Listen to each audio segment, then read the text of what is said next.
Araw mga amo at welcome sa Kalye Topics. So sa video na to ay pag-uusapan natin itong nangyayaring bangayan sa pagitan ni Senador Ping Lacson at ni Senador Marcoleta.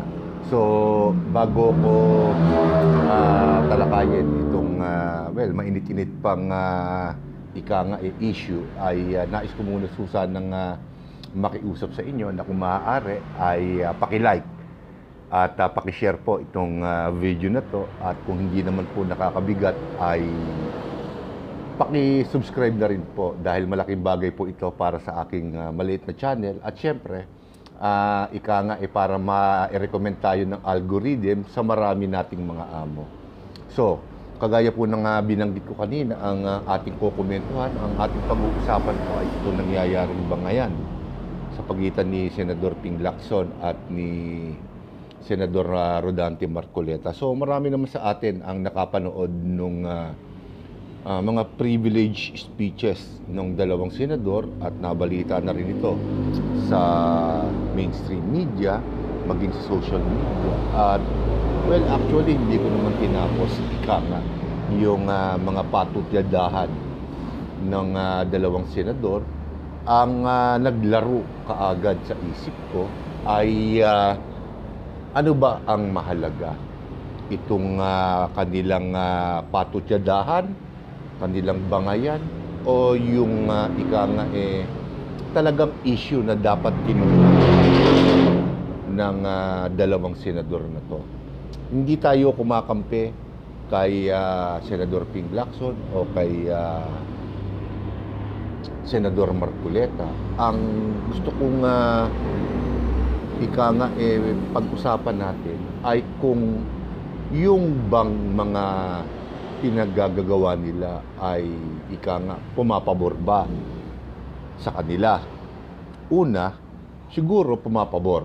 Hindi ho ba? Dahil alam naman po natin na si Senador Ping Lacson ay kita naman sa kanyang mga galaw at sinasabi na siya ay talagang pro-administration, at si Senador Marcoleta ay alam naman natin na masugid na taga-suporta ni VP Sara Duterte at syempre ng mga Duterte. So alam naman natin na si Senador Ping Lacson ngayon ang chairman ng Blue Ribbon Committee, na kung saan ay siya ang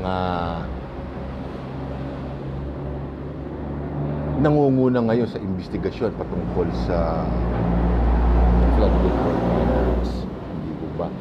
Lahat ng mga patutyadahan nito na magkabilang panig ay nag-ugat nung dinggin o nung imbestigahan ng Senado ang mga maanomalyang flood control projects. Isang tabi na natin kung sino ang nagbunyag ng ano at kung sino ang dapat na kumilos ng ganito. Dahil ang inaasahan natin sa Senado as a independent body, as a branch of government, ay dapat ang kapakanan ng mamamayan at ng bansa ang unang-una na prioridad ng mga nasabing senador. Pero katulad ng sinasabi ko sa mga session na kayo, kamot ako ng kamot, maraming lamok dito malamig kasi na naman So alam naman natin na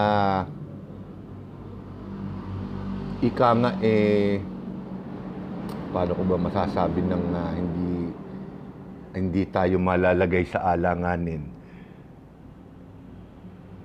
Trabaho nila ang imbestigahan itong mga korupsyon na mga nangyayari sa ating bansa. At ang sinasabi ng maraming eksperto na ang mga flood control controversies na to, corruption na to, ang pinakamalala sa kasaysayan ng ating bansa. Mahigit 3 trilyong piso ang nawawala sa pondo ng ating gobyerno nang dahil sa korupsyon. At baka naman hindi po natin nalalaman na sa kasalukuyan po ngayon ay bigla na lamang pong sumipa ang presyo ng petrolyo at hindi na rin magtatagal ang presyo ng mga pangunahing bilihin sa ating bansa. At pera ang kailangan niyan. Tayo ang magbabayad niyan, tayo ang magpapasan niyan. At itong dalawang senador na to, pareho ko silang kakastiguhin dahil nakikita kong walang tama sa kanila. Dahil ang mas inuuna nila ngayong asikasuhin ay yung kanilang personal na alitan na hindi maganda para sa ating bansa. Parehong tama at mali itong dalawang tao na to para sa akin. Tama si Senador Ping Lacson nang akusahan niya ng pakikialam, ika nga, sa kung paano patatakbuhin ni Senador Ping Lacson ng kanyang komite, ang Blue Ribbon Committee. Tama rin naman si Senador Marcoleta na ika nga isitahin din si Senador Ping Lacson kung bakit sa hindi natin lahat malamang dahilan itinigil na ang investigasyon patungkol sa flood control project. At alam naman natin na parang medyo tumatamlay na ang ang interes ng mga senador patungkol sa flood control project. At alam naman natin ang dahilan nito. Siyempre, inaalagaan nila o pinangangalagaan nila ang kanilang mga sarili dahil alam naman natin na marami sa kanila ang sangkot dito sa maanumalyang mga proyekto ng korupsyon sa ating gobyerno. So, ang pinangangalagaan nila ay ang kanilang mga sarili. At dumadating na nga po dun sa punto na kung saan, hindi ba, kinakailangan pangalagaan ng kung sino ang mga taong dapat ay iniimbestigahan na ngayon. Ang dapat na nakukulong na ngayon. Hindi ho ba? Bakit ko sinasabi na flood control related ito? Dahil duda ako na hindi dito natatapos ang bangayan ng dalawang senador. Hindi ho ba? Magpapatuloy ito. So ito ay isa na namang masasabi nating paglilihis ng atensyon ng tao sa kung ano ang mas mahalaga. Mahalaga ba ang kanilang bangayan? Hindi. Pwede naman nilang gawin yan sa kanilang pribadong oras. Pero bakit kinakailangan sa plenaryo pa nila gawin yan? Para malaman kung sino ang tama at mali sa kanila. Sad to say, pero pareho silang mali. Alam naman natin si Senador Marcoleta, pinangangalagaan niya si BP Sara dahil alam naman natin na anytime mag-uumpisa na rin ang impeachment case laban kay BP Sara. At alam naman natin na maipapanig ng Kongreso at Senado ang impeachment hearing ni BP Sara. So, kapwa sila may personal na interest dito. Ang nakakalimutan nating lahat, tayo wag na sila. Hindi natin sila ini-encourage o sinususugan na kesa yan ang unahin nila. Ang unahin natin ay yung mga tao o yung mga individual na nagnakaw ng ating pera. Dahil sa ngayon, pera din ang kailangan natin. Hindi ho ba kinakailangan nating masustentuhan itong masasabi na nating dilubyo na nararanasan ngayon, hindi lang sa ating bansa, maging sa buong mundo dahil dito sa gera sa Iran, dahil sa pagtaas ng ganung kalaki, napakalaking halaga ang itinaas ng petrolyo sa buong mundo. At lahat tayo, hindi lang tayo, buong mundo ay namumroblema kung paano mareremedyohan ang epekto ng gera na to at ang pagtaas ng petrolyo. So, kung hindi nagalaw yung 3 trilyon mahigit na piso, napakalaking bagay nun para hindi natin maramdaman ang epekto ng gera sa Iran. Hindi ho ba? At maging sa Ukraine at Russia, dahil mga nagpo-provide din ng langis sa atin yan, ng petrolyo sa buong mundo. So, malaking bagay yung nawawalang 3 trilyon mahigit sa korupsyon. Bagkos ang tinututukan natin o pinababayaan nating malihis ang ating atensyon magmula sa mga korupsyon na dapat iniimbestigahan papunta rito sa walang kakwenta-kwentang bangayan ng 2 senador na alam naman natin na may mga kinakampihang mga paksyon.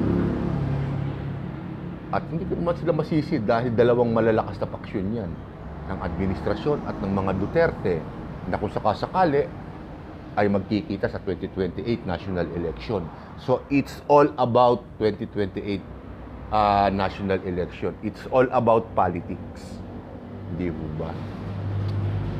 Kung hihimayin pa natin ang mga patutsadahan ni Senador Ping Lacson at Senador Marcoleta, kukulangin ang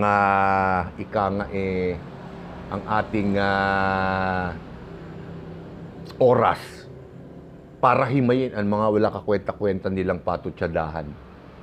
Hindi mahalaga yan. Ang hinihingi ng ating mga kababayan ngayon ay malaman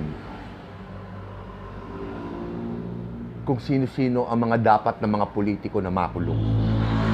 Ngayon, wala nang balita, hindi ho ba? Nararamdaman ninyo, wala nang balita. Natabunan na po ito ng gera sa Iran. Hindi ho ba? At kung ano-ano pang mga iskandalo na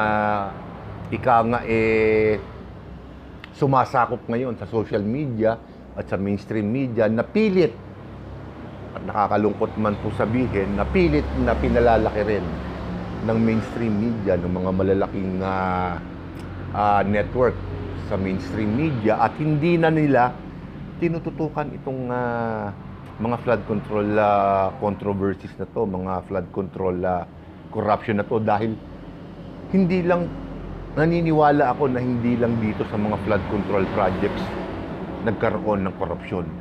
Maraming uri ng korupsyon ang nagaganap sa ating gobyerno na hindi pa natin nadidiskubre o nahihipo. Totally hindi na tayo tumigil sa flood control project, at nakakalungkot na ang atensyon ng tao ngayon, hindi ba, ay nawala na dito sa korupsyon na to. At hindi ko rin naman masisi siyempre ang ating mga kababayan dahil ang utak nating mga pangkaraniwang tao, trabaho ng gobyerno yan na alamin, ikulong, kasuhan itong mga nagnakaw sa ating bayan. Ang dapat na inuuna ng mga pangkaraniwan na katulad natin ay kung ano yung kakainin nating kinabukasan, kung saan tayo maaaring kumuha ng kikitain para ipambili tayo ng makakain kinabukasan. Which is nakikita ko parang parang hindi na rin maganda dahil siyempre pera natin yun Hindi ba? Napakalaking bagay nyo para sa atin. Malaking epekto nito sa ating pamumuhay magmula sa serbisyo ng ating gobyerno. At pakatandaan po natin sa atin din kinukuha yan. So, pikit mata nating tinatanggap yan. Hindi ba? Pikit mata nating binabayaran yan. At itong mga tinamaan ng magaling na mga politiko natin, natutuwa sa mga oras na to. Dahil alam nila na nagtagumpay na sila. Dahil siyempre, itong bangayan ng 2 senador, ang nakikinita ko na sususugan ng mga mainstream media, ng mga sikat na komentarista, palalakihin nila ito para hindi ba, mawala na totally ang atensyon ng tao sa korupsyon. Isabay mo na rin dito ang napipintong impeachment case ni VP Sara. So, Pinaglalaruan lang tayo ng mga tao na to. Hindi ho ba? Dapat maging ano tayo, maging mapagmatsyag tayo sa mga ginagawa nila. Siguro tayo bilang pangkaraniwan tao, wala tayong magagawa dahil sila ang mga nakaupo ngayon sa pwesto eh. Sila yung ika nga nagmamaniobra ng lahat. Pero pakatandaan po natin, nasa kapangyarihan naman natin ang palitan sila. Yan, hindi pagkampiyan sa kahit na sino. Kung ako ang tatanungin nyo, personal, nais kong palitan lahat. Lahat ng mga nakaupo diyan sa gobyerno, magmula sa pinakamababa hanggang sa pinakataas. Palitan ng mga bago, nung mga talagang wala pang ika nga wala pang pangalan sa politika. Hindi ho ba? At itong mga ika nga involved sa korupsyon, dapat nating tugisin. Kasuhan at kulong. At yung mga ninakaw nila, bawiin natin dahil ito ay sasapat. O kung hindi man sobra-sobra, para ipangtapal dito, sa ngayon ay dinadanas nating ika nga delubyo, bunga ng gera sa ibang bansa. Kasi tayo ang tumatanggap niyan eh. Tayo ang unang-una naapektuhan yan dahil tayo ay isang mahirap na bansa. Bagkos ang atensyon natin, dahil alam naman ng mga politiko kung anong kahinaan ng mga Pilipino, chismis, awayan, diyan nalilihis ang atensyon ng tao, ng mga Pilipino. Dapat baguhin din natin yung ating ika nga way of thinking. Hindi ba? Dapat fix tayo. Dapat alamin natin kung sino-sino ang mga nakinabang o sino-sino ang mga nagnakaw dito sa flood control projects. Unang hakbang pa lamang po yan. Hindi, katulad doon sinabi ko kanina, sigurado akong hindi lang sa mga flood control projects nagkaroon ng korupsyon. Sa lahat ng mga naging proyekto ng gobyerno, may korupsyon yan. Dapat madiscover natin yan. Dapat maibunyag lahat yan ng sa ganon. Yung mga taong nagnakaw, kaya nasa mataas na posisyon o nasa mababang posisyon, ay dapat na makasuhan at dapat na makulong. At lahat ng kanilang ninakaw kasama interes ay mabawi natin. Tayo ang dapat na gumagawa niyan. Itong bangayan ni Senador Marcoleta at ni Senador Ping Lacson, walang kakwenta-kwenta yan.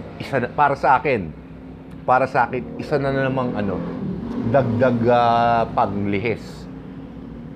Isa na namang pandagdag panglihis sa atensyon ng tao sa kung ano talaga ang problema natin ngayon dito sa ating bansa. Dapat matapos ang korupsyon. Itong bangayan na to ay walang kakwenta-kwenta sa magkabila. Diba? Hindi na sila gumaganap.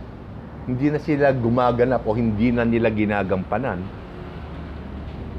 ang kanilang tungkulin bilang mga halal na opisyal ng ating bayan. At ang trabaho ng mga ito, una, magpasa ng mga batas na pakikinabangan ng ating bansa at ng ating mga kababayan. Ikalawa, imbestigahan ang mga korupsyon na nangyayari sa gobyerno. Kaya si Hodang kasama mo sa administrasyon o kalaban mo sa oposisyon, hindi dapat nila pinapansin yan. Dapat ang kanilang ika nga tungkulin ay para sa tao. Di ba? Huwag na natin palakihin yung issue ni Ping Lacson at ni Senador Marcoleta dahil ano lang naman yan wala ka kwenta-kwenta. Di ba? Dagdag panglihis, ika nga. So, dito ko na muna tatapusin ng video na to at sa susunod ko pa pong mga video ay ibang paksa naman po ang ating tatalakayin. So, maraming salamat po sa inyong lahat at magandang araw po sa inyo.